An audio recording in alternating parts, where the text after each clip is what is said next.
अस्सलामु अलैकुम व रहमतुल्लाहि व बरकातुहू। अल्हम्दुलिल्लाहि रब्बिल आलमीन, अस्सलातु वस्सलामु अला सय्यिदिल मुरसलीन व अला आलिहि व सहाबिहि अजमाइन। 28 অক্টোবরের বেদনাবিধুর পল্টন ট্র্যাজেডির স্মরণে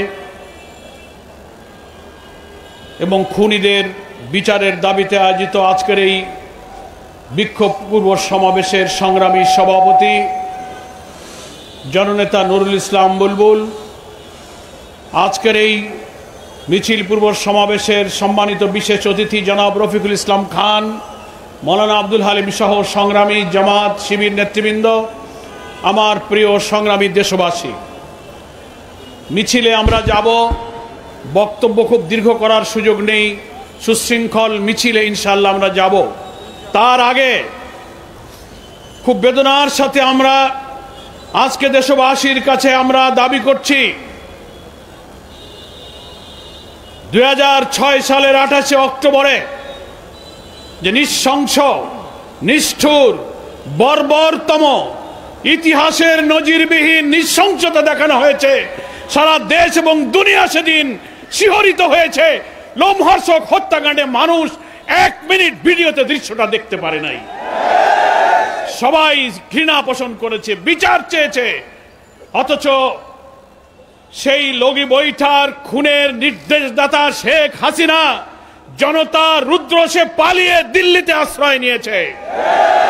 আমরা আজকে দাবি করতে চাই, 30-40 বছর পরের মিথ্যা মামলায় বিচার করে যদি মিথ্যা ফাঁসি দেওয়া যায়, 20 বছর আগের সত্য জীবন্ত হত্যার খুনি হাসিনা সহ মেনন, ইনু, 14 দলের ফ্যাসিস্টদেরকে বিচারের আওতায় আনার জন্য হয় সরকারের আইন মন্ত্রণালয়কে এই মামলা পুনরুজ্জীবিত করতে হবে, তা না হলে বিদ্যমান ট্রাইব্যুনালকে দায়িত্ব দিতে হবে এই হত্যাকাণ্ডের পুরো তদন্ত হোক এবং হাসিনার বিরুদ্ধে মামলা করে এই আন্তর্জাতিক ট্রাইব্যুনালে তার বিচার করা হোক।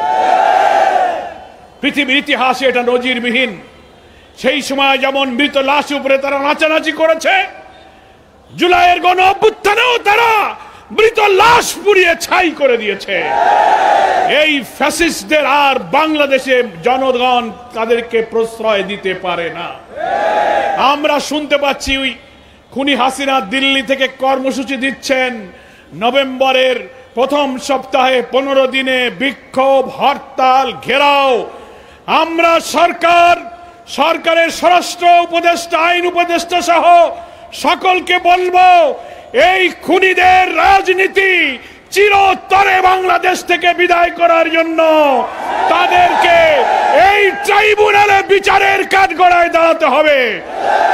এ জাতি যদি ব্যর্থ হয়, তাহলে 2006 সালের অক্টোবরের এই হত্যার মধ্য দিয়ে সেই 6 থেকে 25, এই 19 বছরে বাংলাদেশের রাজনীতি তার গতিপথ হারিয়ে ফ্যাসিবাদের দিকে যাত্রা শুরু করেছিল।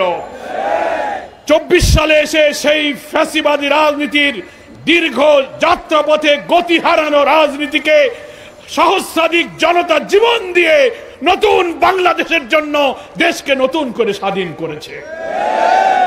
নতুন বাংলাদেশের জন্য জুলাই সনদ বাস্তবায়ন, গণভোট, অবাধ নিরপেক্ষ নির্বাচনের দাবিতে জাতি আজ আমরা ঐক্যবদ্ধ হয়েছি। আমি বলতে চাই, জুলাই সনদ অবিলম্বে আদেশ জারি করে জাতীয় নির্বাচনের পূর্বে গণভোট দিতে হবে। আমরা শুনতে পাচ্ছি একটি দলকে খুশি করার জন্য সরকারের অভ্যন্তরের কেউ গণভোটকে উপেক্ষা করে একই দিনে জাতীয় নির্বাচন এবং গণভোটের প্রহসনের পায়তারা করছেন। আমরা বলতে চাই, একই দিনে গণভোট যারা করতে চাচ্ছেন তাদের উদ্দেশ্য হলো জুলাই সনদকে অকার্যকর করা। এক সাগর রক্তের বিনিময়ে যে জুলাই সনদে বিদ্যমান রাষ্ট্র কাঠামো পরিবর্তন করে রাষ্ট্র সংস্কারের যে ঐতিহাসিক ঘটনা ঘটেছে, একই দিনে গণভোট যারা চাচ্ছেন তারা জুলাই সনদকে অকার্যকর করতে চান। এই অপরিণামদর্শী পথ থেকে ফিরে এসে আগামী নভেম্বরে গণদাবি অনুযায়ী আপনি গণভোট দিন।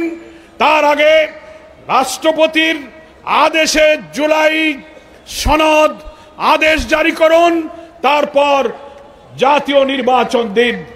তাহলেই জনগণের ভোটে নির্বাচিত জনপ্রতিনিধির মাধ্যমে নতুন বাংলাদেশের মানবিক বাংলাদেশ যে প্রতিষ্ঠিত হবে, ফ্যাসিবাদের এই সন্ত্রাসী রাজনীতির চির বিদায় দেবে জনগণ দেশ থেকে।